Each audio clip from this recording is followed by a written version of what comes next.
For months, I thought I'd failed my daughter because I couldn't breastfeed her. But over time, something slowly changed. Looking back now, I realise I was never alone in what happened. If breastfeeding hasn't gone the way you'd hoped, I hope this video helps you feel a little less alone. Before we begin, I want to say something important. This isn't a video about saying breastfeeding isn't beneficial. Breastfeeding has well-established benefits for both babies and mothers, and if breastfeeding is going well for you, that's wonderful. This video is for the mums who desperately wanted to breastfeed, tried everything they could, but things just didn't work out the way they hoped. Because that was me. Before my daughter was born, I was convinced I was going to breastfeed. Like many expectant mums, I'd read that breast milk was the best option for babies. In my mind, breastfeeding wasn't really a decision. It was simply what I was going to do. So when my daughter arrived, I tried to breastfeed from day one. Looking back, those first few weeks are a blur. I was recovering from birth, learning how to care for a newborn, trying to keep on top of everything, and honestly, I don't think I had as much practical support as I really needed. Breastfeeding quickly became something I was desperately trying to make work. And I really did try. I bought different breast pumps. I bought a nursing pillow. I read books. I watched countless videos. I searched online. I asked friends who had breastfed successfully for advice. I asked health visitors for help. I genuinely felt like I was doing everything I possibly could. Every night I told myself, maybe tomorrow it'll finally click. But it never really did. Breastfeeding was painful. I worried that I wasn't producing enough milk. From the very beginning, we were combination feeding. Before my daughter really became used to breastfeeding, she'd already become comfortable taking bottles. Most of her feeds were formula, but I'd still breastfeed once or twice a day.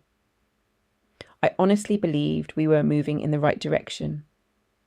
I was wrong. By the time she was around 2 months old, she rejected the breast completely. I still remember how that felt. It wasn't just disappointment. It felt like grief.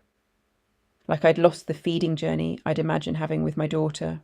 And underneath all of that, there was guilt. A lot of guilt. As time went on, I started talking to other mums. And every story was different. Some exclusively breastfed. Some exclusively formula fed. One mum's baby had tongue tie. So breastfeeding never really got established.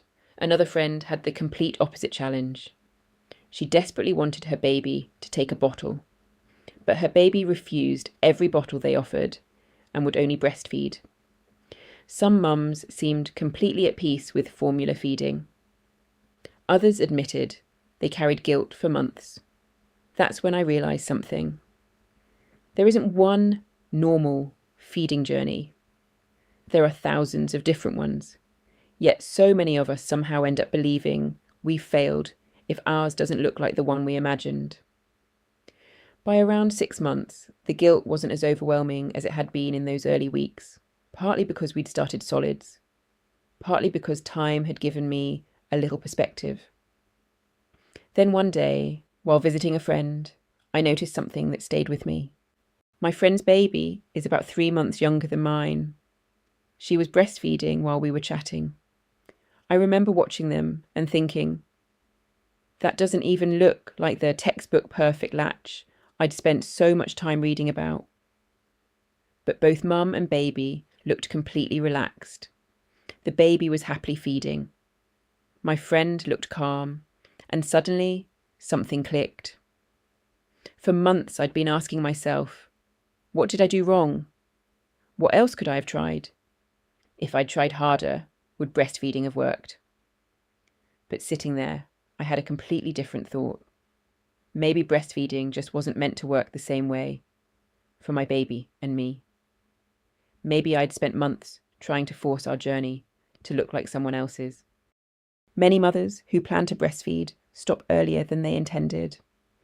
The most common reasons include pain, concerns about milk supply, difficulties with latching, exhaustion, babies preferring bottles after early bottle feeding, returning to work, and simply not having enough support. In other words, many mothers don't stop because they don't care enough. They stop because breastfeeding can be genuinely difficult. That alone made me feel less alone. Breastfeeding does have important health benefits, and that's worth acknowledging. But when breastfeeding doesn't work out, modern infant formula is designed to provide complete nutrition for babies.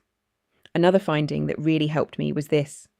When researchers compare children from different families, breastfeeding often appears to be associated with better long-term outcomes. But when they compare brothers and sisters raised in the same family, where one was breastfed for longer than the other, many of those differences become much smaller once researchers account for the fact that children are growing up in the same family. Because brothers and sisters grow up in the same home, researchers can better separate the effects of breastfeeding from everything else that shapes a child's development. That doesn't mean breastfeeding doesn't matter. It means a child's future is influenced by much more than one feeding decision. A loving home, responsive parenting, healthcare, nutrition, time together. All of these things matter too. And honestly, that gave me a lot of peace. Around the same time, we started introducing solids. And somehow that helped me emotionally too. Feeding no longer felt like it was entirely about breast milk versus formula. It reminded me that breastfeeding is only one chapter of raising a child. When I look at my daughter now, I don't see a baby who somehow missed out. I see a little girl who gets excited when it's time for her bottle, who loves trying new foods, who laughs when we play together, who's growing well, who's deeply loved. And then I realised something. My daughter doesn't know whether she drank breast milk or formula. She just knows that when she was hungry, someone fed her. When she cried, someone picked her up. When she needed comfort, someone cuddled her. She doesn't look at me and think, "You didn't breastfeed me long enough." She just sees her mum. I didn't fail at feeding my daughter. I just ended up feeding her in a different way than I'd imagined. If breastfeeding worked for you, that's wonderful. If it didn't, I hope you know you haven't failed. The fact that you care so much isn't evidence that you're a bad mum. If anything, it's evidence of just how much you love your baby. And maybe that's what they needed most all along. If this video helped you feel a little less alone, I'd love to hear your story in the comments. You never know. Your experience might be exactly what another mum needs to hear today.